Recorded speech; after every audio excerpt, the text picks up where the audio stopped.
मान्यवर, उपस्थित असलेले सर्व हिंदू बंधू भगिनींनो आणि माझे सर्व तरुण मित्रांनो, आज हिंदू न्याय यात्रेच्या निमित्ताने माझ्या अगोदर सर्वात प्रमुख मान्यवरांचे विचार आपण सर्व जणांनी ऐकलेले आहेत.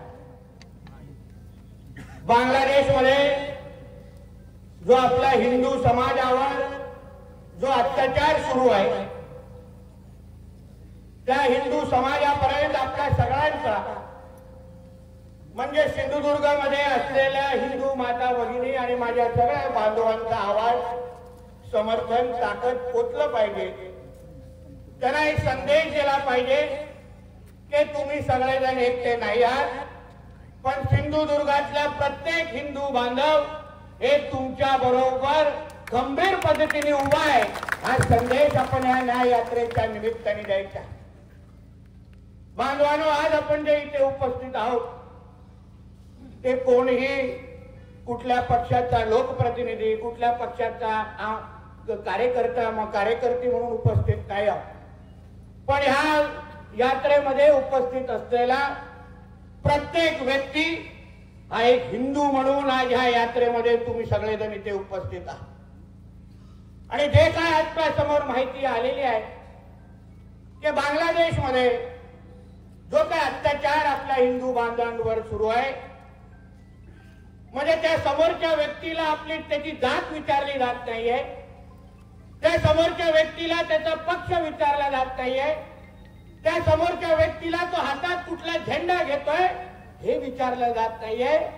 त्याला फक्त त्याची ओळख हिंदू आहे, तो तुला जगण्याचा अधिकार नाही एवढं म्हणून त्याला ठेचून ठेचून मारलं जात. या सगळ्या बाबतीमध्ये आपण सगळ्यांमध्ये जागरूकता आली पाहिजे, म्हणून आवर्जून ही न्याय यात्रा काढलेली आहे. आज मानव अधिकार दिवस आहे आणि त्यावेळी आपल्या समोर मानव अधिकाराचे मोठे मोठे लेक्चर दिले जातात की मानव म्हणून आपले अधिकार काय आहेत. मग या जगामध्ये राहणारा प्रत्येक हिंदू हा जेव्हा हिंदू म्हणून जगत आहे, मग त्याच्या अधिकाराबद्दल आपण कोणच काही बोलणार नाहीत का? आम्ही जेव्हा हिंदू राष्ट्राची संकल्पना मांडतो तेव्हा आमच्या समोर फार टीका होती की नाही, हिंदू राष्ट्र तुम्ही कसं बोलू शकता. आम्ही जेव्हा हिंदू राष्ट्रामध्ये उभे राहू की ह्या हिंदू राष्ट्रामध्ये ज्या राष्ट्रामध्ये 90% हिंदू राहतात तिथे पहिलं हिंदूंचे अधिकार बघितले जातील आणि मग सगळ्या लोकांचे लाड केले जातील, असं जेव्हा आम्ही ठणकावून सांगतो तेव्हा आमच्यावर टीका टिप्पणी होती की हे लोक द्वेषाचं राजकारण करतात, अन्य धर्माच्या विरुद्ध गरळ ओकतात. पण आता असंख्य जे मुसलमान समाजाचे जे काही तिथे धर्मगुरू आहेत, नेते मंडळी आहेत, त्यांची बांगलादेश मधली भाषणं बघा, भाषणं आवर्जून ऐका. ते आवर्जून आपल्या भाषणामध्ये आणि वक्तव्यामध्ये बोलतायत की हा बांगलादेश हा मुसलमानांचा राष्ट्र आहे, हा इस्लाम राष्ट्र आहे, इथे हिंदूंना कुठलीही जागा नाही, हे ठणकावून त्या इस्लाम राष्ट्रामध्ये बोललं जात आहे. बघा, जर ते इस्लाम राष्ट्रामध्ये अशी भूमिका घेत असतील तर मग आम्ही हिंदू राष्ट्र असलेल्या आपल्या हिंदुस्थानामध्ये सर्व धर्म समभाव आणि भाईचारा आणि गंगा जमुना तहजीब सारखे हे जे टेप रेकॉर्डर आम्ही का ऐकायचं, हा प्रश्न प्रत्येक हिंदूंनी स्वतःला विचारला जातो. अहो, इस्कॉन सारख्या मोठ्या मोठ्या जे धर्मासाठी काम करणाऱ्या संस्था, आज त्यांची काय चूक आहे? जगामध्ये अशा पद्धतीच्या संस्था ह्या लोकांच्या सेवेसाठी दिवस रात्र एक करतात. हिंदूंना एकत्र करणं, हिंदूंची सेवा करणं आणि हिंदूंना बळ देणं हा एकमेव काम इस्कॉन सारख्या असंख्य ह्या सामाजिक संघटनेचं आहे. पण आज त्या संघटनेच्या जे काही धर्मगुरू आहेत, त्या धर्मगुरूंना अटक केलं गेलेलं आहे. त्या धर्मगुरूंची काय चूक आहे? एकच चूक आहे की तो हिंदू आहे. असंख्य जे लोक जे मारले जात आहेत, आपले धर्मगुरू मारले जात आहेत, त्यांची काय चूक आहे? एकच चूक आहे, ते फक्त हिंदू आहेत. अहो, फक्त हिंदूंपर्यंत हा विषय थांबला नाहीये बांधवांनो.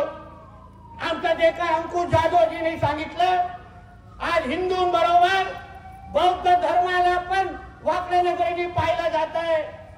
आज गौतम बुद्धांचे मूर्त्या असतील, बौद्ध समाजाचे आपले लोक असतील, त्यांना ओळख विचारून त्यांना तिथे लटकून मारण्यात जाण्याचं काम केलं जात. असंख्य आमच्या माता भगिनी, त्याचा उल्लेख माझ्या अगोदरच्या वक्त्यांनी केलेला आहे.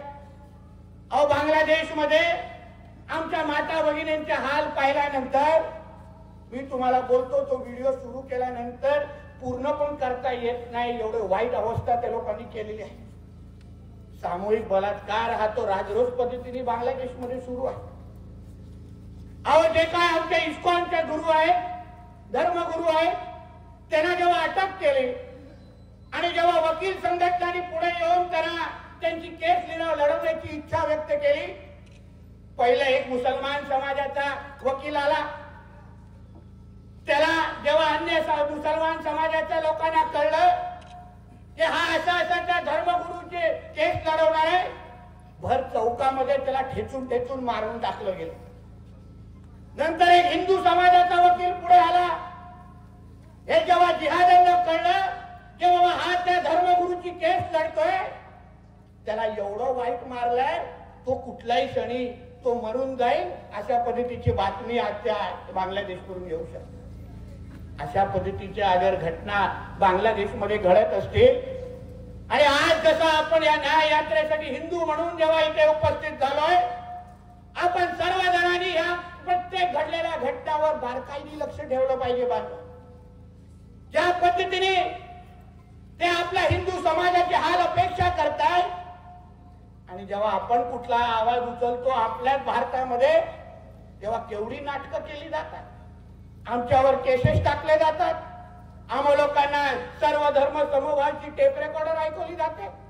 अहो, पण आता जे बांगलादेशमध्ये सुरू आहे, जे अत्याचार सुरू आहेत, त्याबद्दल अगर तुम्हाला थांबवता येत असतील तर मग भारतामध्ये असलेल्या बांगलादेशांना आम्ही एक मिनिट पण जिवंत का ठेवायचं, हा प्रश्नाचं उत्तर पहिल्या लोकांनी आम्हाला दिलं. प्रश्नाचं उत्तर दिलं. पण निलेशजींनी बोलले ते योग्य आहे, केसरकर साहेब बोलले ते योग्य आहे. आम्ही हिंदू समाज म्हणून आज या समाजाला फक्त एका व्यक्तीवर विश्वास आहे, तर तो विश्वातला कुठलाही कानाकोपऱ्यातला हिंदू असेल तर त्याला जगवेल आणि त्याला टिकवेल, असे आमचे पंतप्रधान नरेंद्र मोदी साहेब जोपर्यंत आहेत तोपर्यंत आमच्या कुठलाही हिंदू समाजाकडे कोण वाकड्याने बघू शकत नाही. पण मोदी साहेबांना ज्या पद्धतीने मोदी साहेबांचं सरकार आज बांगलादेशवर हावी पडताय, बांगलादेशला इशारा देत आहे की तुम्ही अगर आमच्या हिंदूंचं संरक्षण करू शकत नाही तर भारताकडून पण तुम्ही मदतीची अपेक्षा ठेवू नका. पण मी मोदी साहेबांना हात जोडून विनंती करेन, मोदी साहेब प्रयत्न तुम्ही नक्की करा, पण इथून सिंधुदुर्गातून तुमचा एक हिंदुत्ववादी कार्यकर्ता, एक हिंदू समाजातला एक व्यक्ती तुम्हाला विनंती करतोय, अगर हे खरंच तुमचं कधी आपण एक आपलं ऐकत नसतील तरीही हे लोक नाटक करून दाखवत असतील तर फक्त 5 मिनिटं आमच्या महाराष्ट्रातल्या पोलिसांना सुट्टी द्या, एकाला आपण जिवंत ठेवणार नाही ही शपथ घेऊन आपण पोलिसांना सांगतो, फक्त 5 मिनिटं मोबाईल बंद करून टाका आणि घरी जाऊन बसा. हे एवढे हातावर मोजणारे आहेत ना, आपल्याला 6 मिनिटं पण लागणार नाही. एवढे किडमकोड्यासारखे आपल्या महाराष्ट्रात आणि देशात आहे. ते निलेशजी बोलले ते योग्य आहे. आपल्या भारतामध्ये जे राहणारे जे बांगलादेशीला रोहिंग्या मुसलमान आहेत, ते कोणाचं पाणी पित आहेत, ते कोणाची जमीन घेत आहेत, ते कोणाचे अधिकार मारतायत, आपले मारतायत.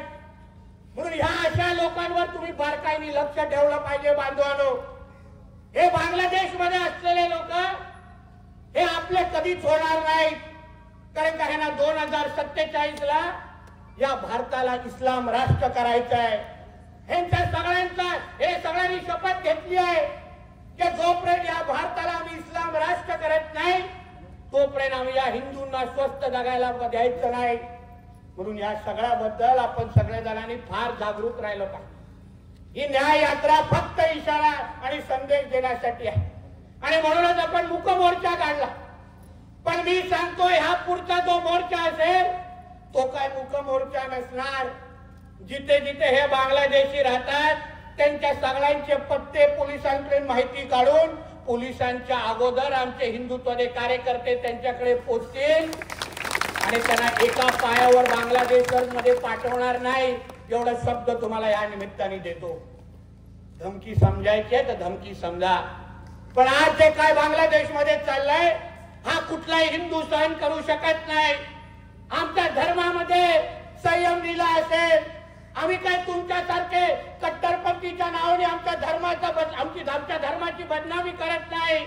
पण बांगलादेश मध्ये असलेला हिंदू ह्याला पण जगण्याचा अधिकार आहे. तुम्ही एक साधा विचार करा, बांगलादेश मध्ये अल्पसंख्या आहे हिंदू, त्यांना आज ठेचून ठेचून मारलं जात.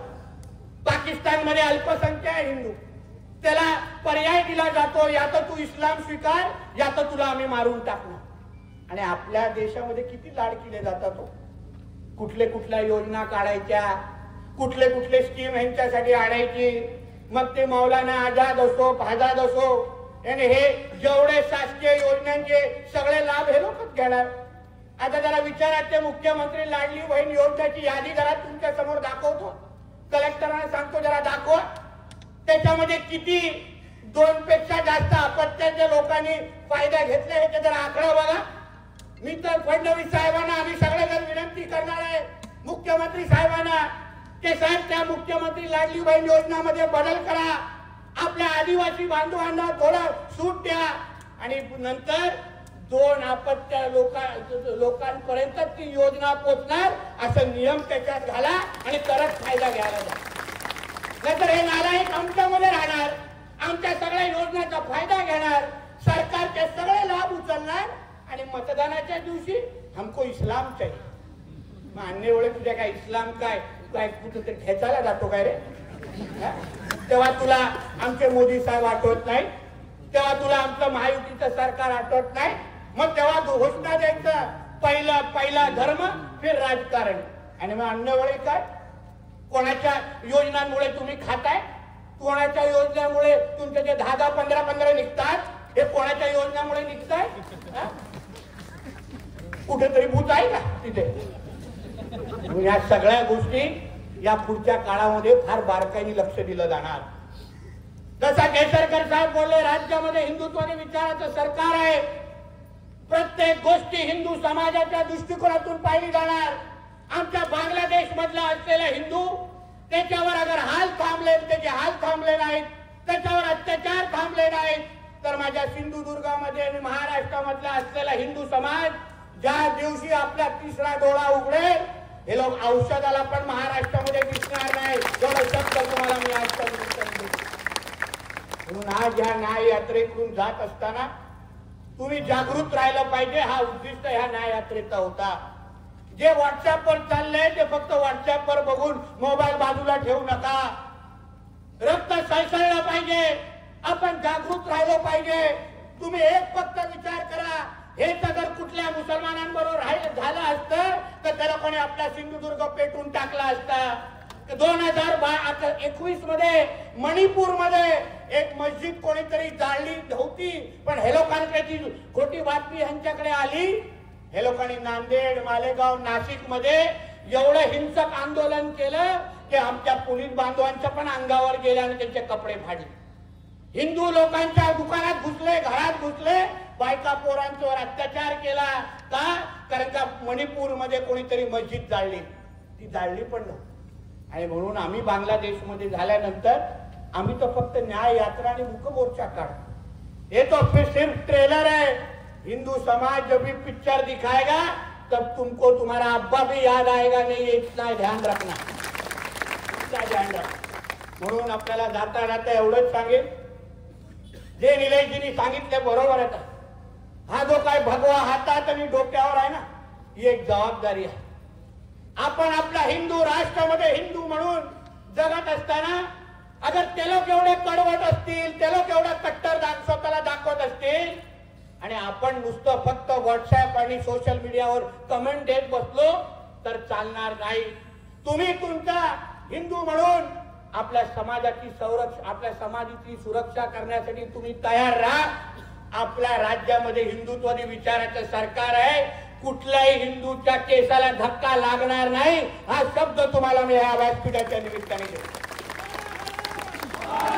करा काय धिंगाणा घालायचं आहे करायचं, आम्ही लोक बसलो नाही.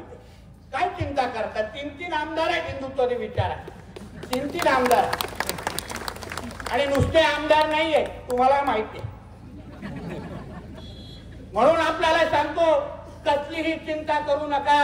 हिंदू म्हणून महाराष्ट्र असेल, सिंधुदुर्ग असेल, आपण अभिमानाने आपल्या देश, आपल्या समाजाबद्दल, धर्माबद्दल जागृत राहून, बांगलादेशमध्ये अगर उद्या ते काय आपल्याकडे वाकड्या नजरेने पाहत असतील तर इकडच्या हिंदू समाजाने भीती निर्माण करायला पाहिजे.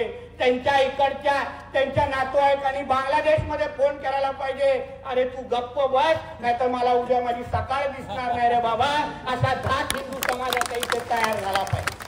होणार की नाही? काढा सगळेजण मोबाईल हातातून आणि दाखवा बांगलादेशमध्ये हिंदूंना की आपण सगळेजण बरोबर. लाईट ऑन करा सगळेजण, खिशातला काढा आणि स्वतःचाच काढा.